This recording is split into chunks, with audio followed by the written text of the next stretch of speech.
Sometimes as a school bus driver you happen to be in a situation where there is no way out. You have to make a U-turn. You want to avoid that as much as possible. It's just not a good idea, especially if you are in a very narrow space. But sometimes you have to.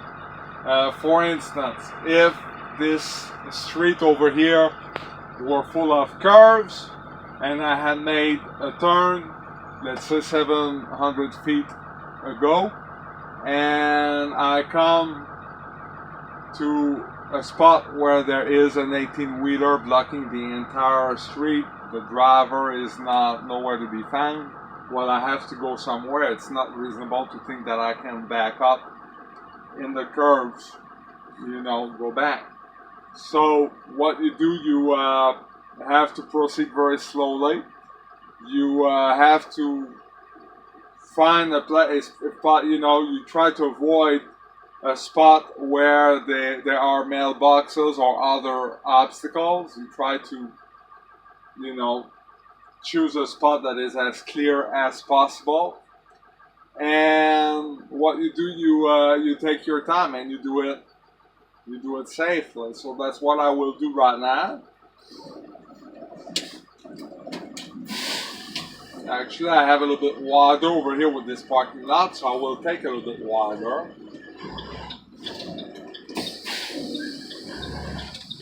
Just like this.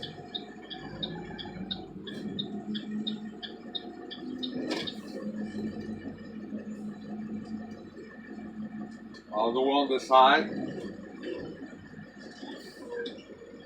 And I do a very sharp turn to make the best of the width. Of course, I observe to make sure that there's no traffic when I do that.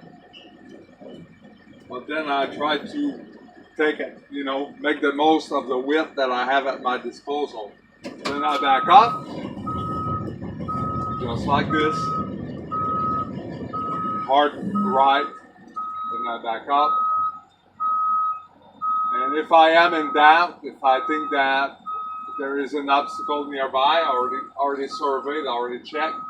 But if I am in doubt, I can always put the parking brake, the transmission into neutral. Then I walk either inside or outside the bus to see what my, survey again what my obstacles are. And I have a good idea, to make sure you don't want to feel rushed, especially if you have students on board. Students might start making comments. The little ones might start wondering, if is there anything wrong. So that way you want to, you really want to take your time.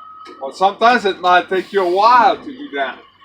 I did it. I have enough width so I could do it fairly easily. But let's say you have to do like this, like 1 inch, 1 inch, 1 inch. That means that it implies that I need to use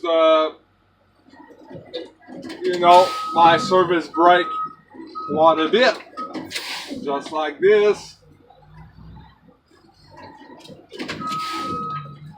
And I might not be through. It would be easy to pull through right now.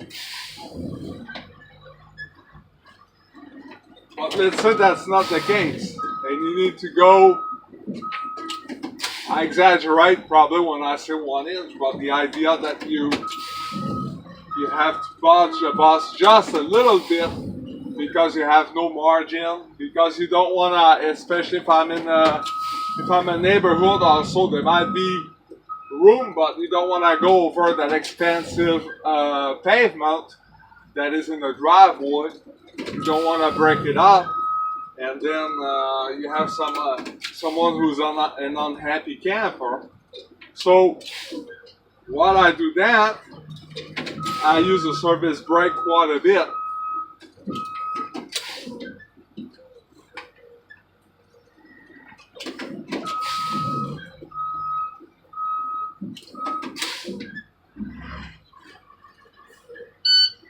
And this is what I was trying to get. I hear that noise right out of the blue. Now, the kids, as I said, now they might start wondering, is there something wrong with this bus?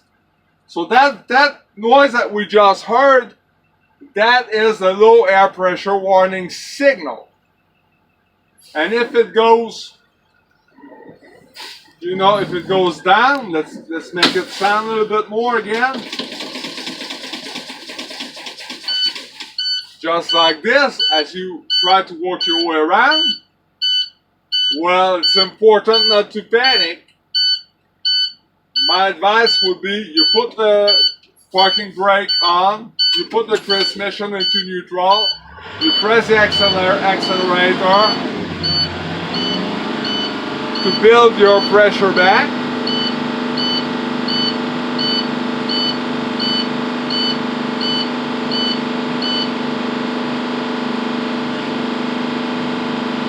Until you have enough pressure to continue your maneuver. Of course, I check all around the bus, make sure that nobody comes around. And then here I am, I'm back on track, ready to hit the road again. So this is it pretty much.